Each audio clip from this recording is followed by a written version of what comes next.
Welcome back to the Writing Biz. Today, we are tackling a roadblock every author faces: imposter syndrome and creative anxiety. Joining me is Amy Bernstein, an acclaimed fiction author, book coach, and author of Wrangling the Doubt Monster. Amy is here to show us that we don't need to completely eliminate our fears to be successful. Instead, we can learn to coexist with them and use them to fuel our momentum. Welcome, Amy. Thank you for coming on the Writing Biz. Thank you, Laura. I'm happy to be here with you. I know many authors struggle with this. I myself was diagnosed with high anxiety. It's an issue. So that leads to all the other things, whether it's doubt or anything that has to do with that. I hear you, and you are not alone. Not at all. So tell me, where is the line between a writer's healthy self-critique and debilitating imposter syndrome? Yeah, it really is a good question. And I think there's a couple different ways to think about this. I think that when the fear of failure is overwhelming your ability to seize an opportunity, you have tipped over into a debilitating state of, let's just say, self-doubt or imposter syndrome. I consider those to be different things, but I think for purposes of the discussion, we can recognize that this kind of a negative emotional state. So you end up saying no when really you should be saying yes, and you end up kind of working against possibly your best own interests. And also, when you stop seeing self-critique or self-criticism as an investment in making your work better and becoming a better writer, and you only begin to see it as a sign of incompetence or this notion of imposter syndrome that you just don't belong in that field, you've also really kind of crossed that line. And it's really important to recognize where your thinking is on the spectrum so that you can take steps to kind of course correct.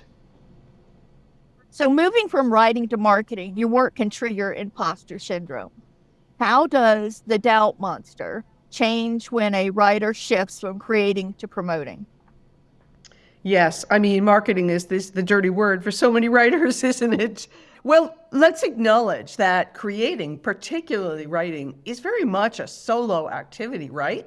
So while we're deep into that kind of work, we can at least temporarily push away some of those kind of external voices and concerns about how the outside world is perceiving us. But when we shift into promoting in some form, suddenly we're committing to a public act. And by doing that, we immediately start to worry that we're going to be judged and that we're subject to judgment, not just of the content, right, that we're trying to promote and share, but we get paralyzed because we feel we're being judged for the way we're promoting it. Now, I personally am not a very photogenic person, so I'm always thinking, oh my gosh, I look so terrible on camera. People are going to just be thinking about, how unattractive I am, which seems superficial, but these are thoughts that we have for real. So, if you get low engagement on your social media posts, you just feel crappy. You internalize that as something wrong with you. And so it really is this kind of spiral, almost a shame spiral that we so easily fall into. And let me just say, we don't have to. We can take steps to avoid that, but we do go there. And there's a tremendous ick factor that comes with what we perceive as the need to sell, when in fact, what we really want to be focusing on is engaging. And I think there's a really critical and qualitative difference there. That is the key to book marketing, is engaging as opposed to selling. You do not have to be a salesperson. You have to be somebody who can communicate with your readers and your audience. Absolutely. It's so true. And it's such an important, like everything in this business, mind shift, right? Away from this self-induced pressure of, oh, now I have to sell my book. I don't like selling. I'm not in sales for a reason, and I don't know how to do it. And it really is the wrong lens.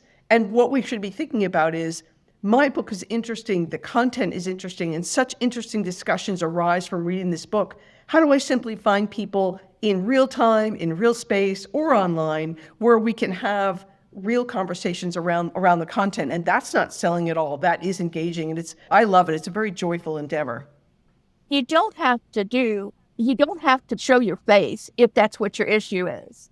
There's many different ways to communicate with people without having to show your face. I think that also, if you don't even know where to start with creating content, you can have somebody help you with that and guide you through that and get you into a comfortable place.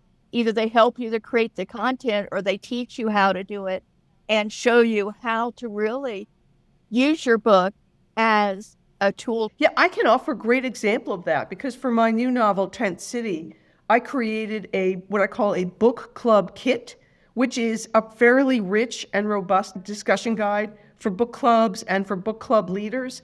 And it's got so many fascinating questions to explore about things that go on in my novel. And in putting that together, I just got excited about my own book in the sense of, wow, I mean, this really lends itself to such an interesting discussion among people, and people don't have to all agree. And that's part of the excitement of this, of the different things that happen to these characters and the circumstances and the kinds of dire situations they face and how we might all handle that. And so you don't need to be phased to create something like a book club kit and just, find ways to share that with book clubs or with readers online.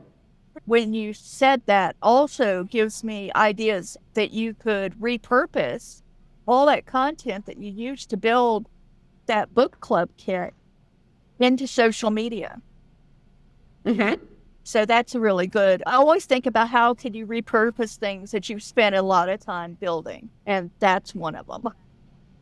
On your website, you have a doubt decoder quiz, and without giving away any of the secrets, what is one of the most common doubt profiles you see among writers, and how does that manifest? Yeah, the Doubt Decoder quiz was a really fun tool that my publisher and I put together after the book came out, after Wrangling the Doubt Monster came out. And we wanted to get at how people were defining doubt and self-doubt for themselves. I have to tell you, Laura, that the quiz has been taken by people many of whom are not writers, so I didn't make it a pure writers survey. The responses cut across people more broadly. And what I will say is there are three key findings, and I think this speaks to writers' mindsets, but it also speaks more broadly. The quiz asks questions across many different fields, not just creativity and writing. And so people came back with responses about how they're incredibly skeptical about the media, not too many surprises there. People are really skeptical, or rather not skeptical, but have a lot of doubt around what you could think of as the existential life path. Is their work meaningful? Am I living my life in a meaningful way? What is my purpose? Am I in the right career? And people are incredibly doubtful about and stressed out over time management, feeling that they're just not using their time well or wisely.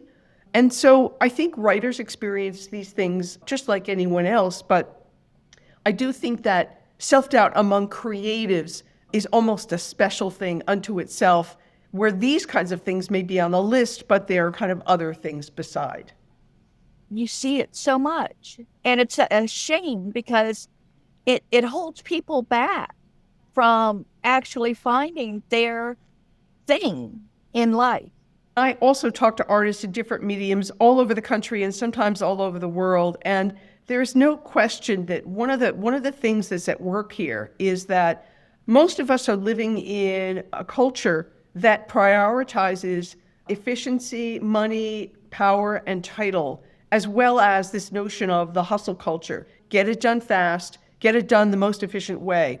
Well, making art is the opposite of all of that. Art can be very slow. It often does not have a clear end goal. We don't necessarily proceed through clear steps when we're involved in an artistic process. And all those things are very hard to fit to the current culture and the dominant values that surround us. So artists are full of doubt, in part because they're not seeing a lot of positive reflections of their own sort of process. And we're in a way, as artists, at odds with these dominant cultural kind of tropes and conditions. And so that's going to make you feel very doubtful. It is. You don't have to make money with what you're doing if you enjoy it. But at the same, in the artist community, just like in the writing community, which is the reason I started this podcast, is the disconnect between your craft and creating a business. Yes, That's very yes. difficult sometimes to make that transition.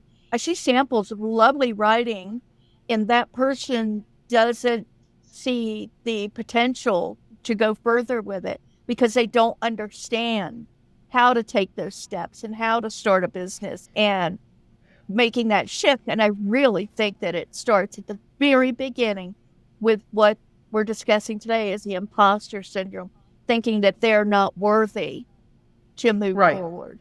There is a disconnect. And so artists in any medium are often working without a tremendous support of a like-minded creative community. I mean, unfortunately, we're often surrounded by family, friends, and other loved ones who don't understand what we're trying to do. And so they struggle to support us. And in fact, they're worried that we're not using our own time wisely, or we're not gearing towards something that will make money, or it seems quote unquote impractical. And none of that has a real bearing on the value of making art for art's sake. But we're surrounded by people who aren't able to kind of connect those dots. And it's a very difficult place to be. And so it sows a tremendous amount of seeds of self-doubt and feeling isolated in the endeavor. So much of my personal connections with family and friends is from when I was in a completely different kind of business. And so I don't discuss my writing endeavors with them.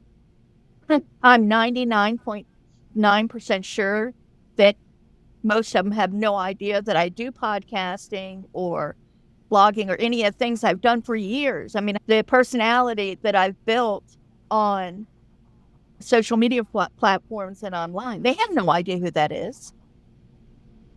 You're absolutely right. And it's way more common than people realize that the artist is often disconnected from their family. And I use the family in the broadest possible terms.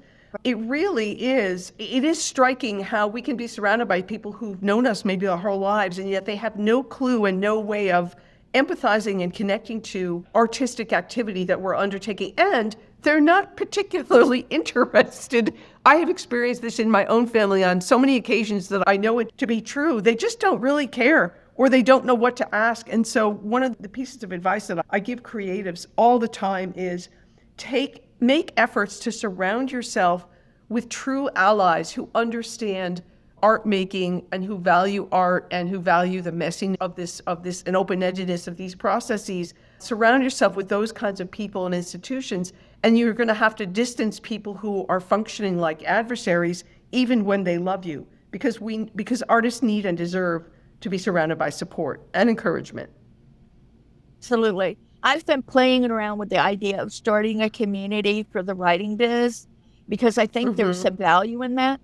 But first of all, it's another thing that I would have to handle. So I don't know if I have the room in my life. That's really where I'm starting to decide on that. But I'm just even thinking about it because of the value of that community. I don't know how writers cannot try. Let me think about that a little bit better. I do think writers need to take more time to build that community sometimes. Absolutely. Support can just even look like someone saying, wow, you sat down and you made some notes for your story this week. That's fantastic. That's great. Keep at it. I have a writer friend. We do what we call silent writing every week. We meet every Friday at 10 a.m. and we talk for just a few minutes, and then we close our cameras and mute our mics, and we go off and work on our own thing. And then we come back at the end of the hour. And it's a wonderful way of feeling supported without feeling a sense of pressure, and you don't really have to produce something. But the point is the support is there, and writers do need that. And the accountability. Also, it's fun when you do it with somebody, because when you get to the end of it and say, man, I'm really struggling with XYZ, or boy, did I nail XYZ. It's really good to have that kind of validation and support. Yes. What are you working on at this time? Are you working on fiction or another nonfiction? I had a book come out in March, and I have another book coming out, I think next year. I don't have a pub date yet. So to be honest with you, I am working a lot on promotional things. I don't have a new book started yet. I'm paying a lot of attention to my books that are out there. I write on Substack every week, and I do teach a lot of craft courses, and I teach at writers' conferences around the country, and I'm also a professional book coach. So I have clients writing creative nonfiction, and I'm helping them on their journey toward finding their path to publishing. So I'm not working on another book currently, although I certainly expect to at some point. Yeah, I think that your time sounds pretty full right now. That's a lot to get to keep a handle on. Do you Yeah. have any events that you have coming up? I have a number. I'm going to be speaking at the Maryland Writers Conference in the fall. I'm going to be speaking at the Decoder Book Festival in Atlanta in the fall. I'm going to be doing some other things that are fairly high profile that I cannot announce yet. But yeah, I have a lovely summer and fall scheduled. I'll be at the Romance Writers Association Convention in Albuquerque this summer, doing a workshop there as well. So Wonderful. I love spending time with writers, and it's really one of my absolute happy places. And that's where the engagement happens. It's quite wonderful. What got you started on this path? Which part of the path? Actually, the writing community path. Let's say that.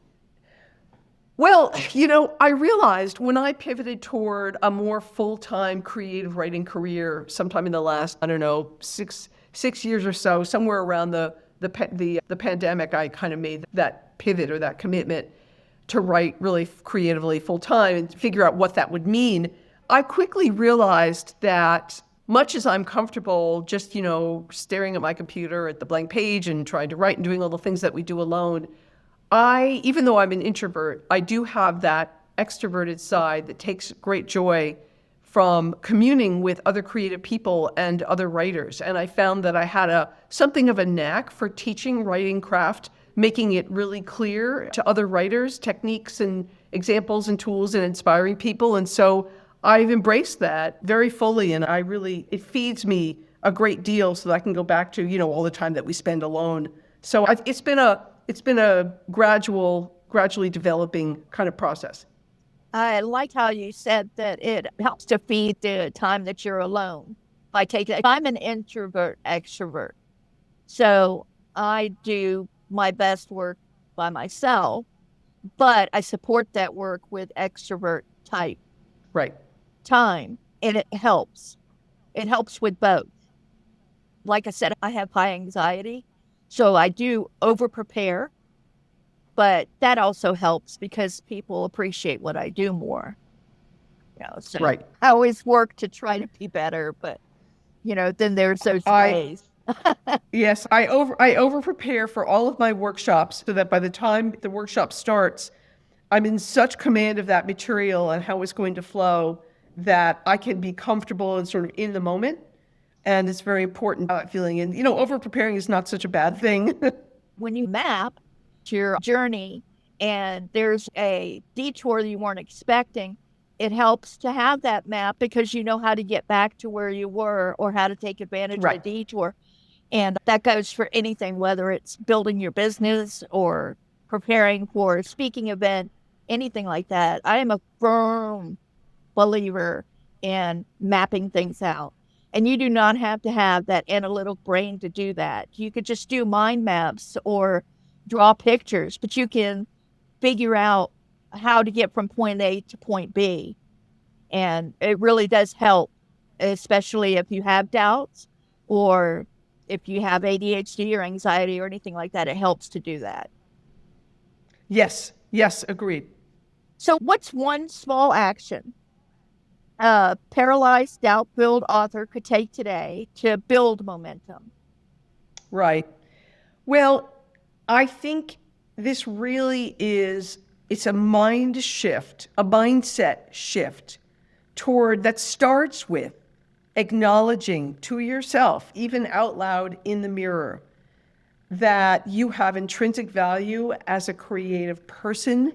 And even if there are no new stories out there to tell, there is always a new voice, a unique voice, and that's yours. And you're the only one who can tell your story your way. And I think the layer to this mindset of, embracing your intrinsic value as a creative person is that every human being has the right to make art.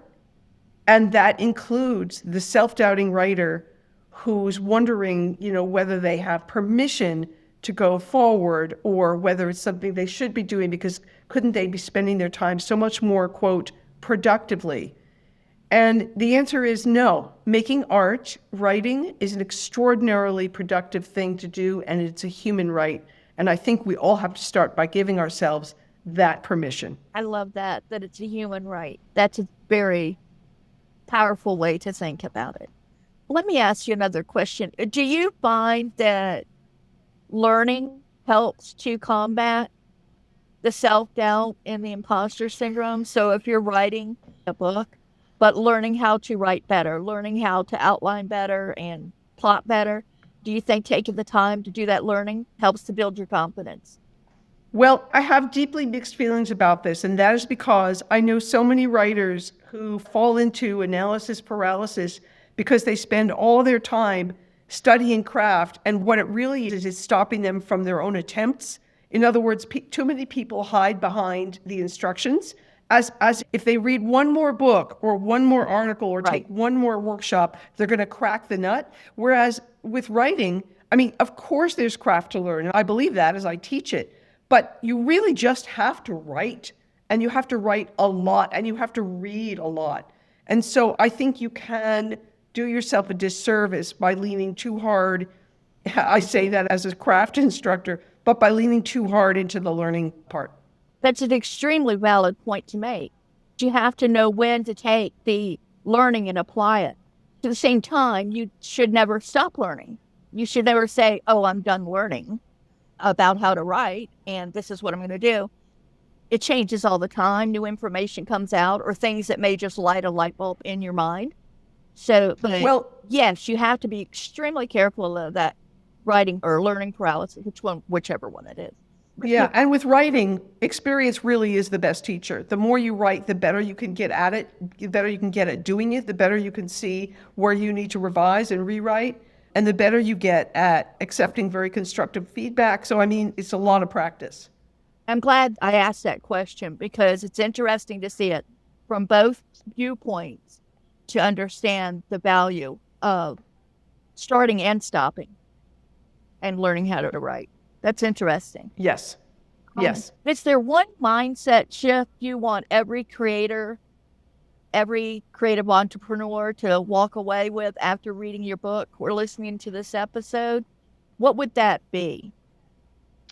I would put it this way, Laura. Success and failure walk in and out of the same door, and you must be open to both at all times and take big creative risks without prejudging the outcome. Because when you do what scares you the most, that's when your biggest leaps forward occur. There's value to failure. Failing is not the end. It can be a beginning because you're learning something from that failure that you can carry forward if you look for it. Right. I think that's a great way to think about things, is just take that risk, whatever that challenge is, and just do it. Dealing with the imposter syndrome and the doubt is an ongoing struggle, but books like yours would be very helpful to take the time to read and learn from. One thing it helps a lot with is realizing that you're not alone, that there's other people that struggle with this. Take the time to learn from these people about how they surmounted some of these obstacles. Not every single answer is going to be your answer.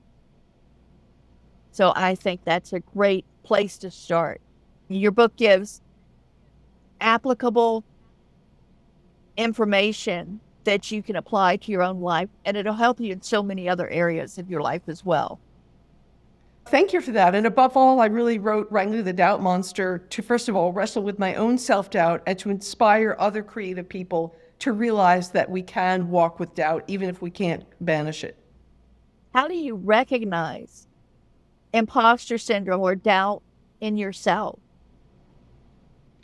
Oh, I think when you are saying no far more than yes, and when you're holding yourself back from taking chances, that could be applying to a job, applying for a fellowship or a grant, It could be submitting something for publication and you say, I'm never going to get it, so I'm just not going to bother. I mean, you really are stepping into your own failure before you've given yourself a chance to succeed. And that all comes from just deep self-doubt. And what we have to recognize is that you can still feel the self-doubt, because we all do. But you can also tell yourself at the same time, you know what? I'm going to give this a whirl anyway, because even if the universe comes back with a no, I haven't lost anything and I've gained from the experience and I can go on and try again. We just have to continue to walk through those doors. Thank you so much for spending some time with me today, Amy. I'm going to add your book to the resources page on my website so people can look for it there, how they can find your book and all the different things that you do. Thank you, Laura. I would appreciate it if you send me a link to where you post it so I can sort of see that and celebrate that. Everyone can find me on my website, amywrites.live. It's just AMYWRITES.live. And you can find the Doubt Monster book and all the other stuff that I'm up to there. Thank you so much. To learn more about the podcast and to sign up to be the first to learn when new episodes are up, visit thewritingbiz.com. Don't forget to hit like, share, and subscribe. And until next time, take what you've learned and put it to work in your own writing biz. Thank you so much, Amy. This has been a really valuable conversation. Thank you, Laura. I've enjoyed it.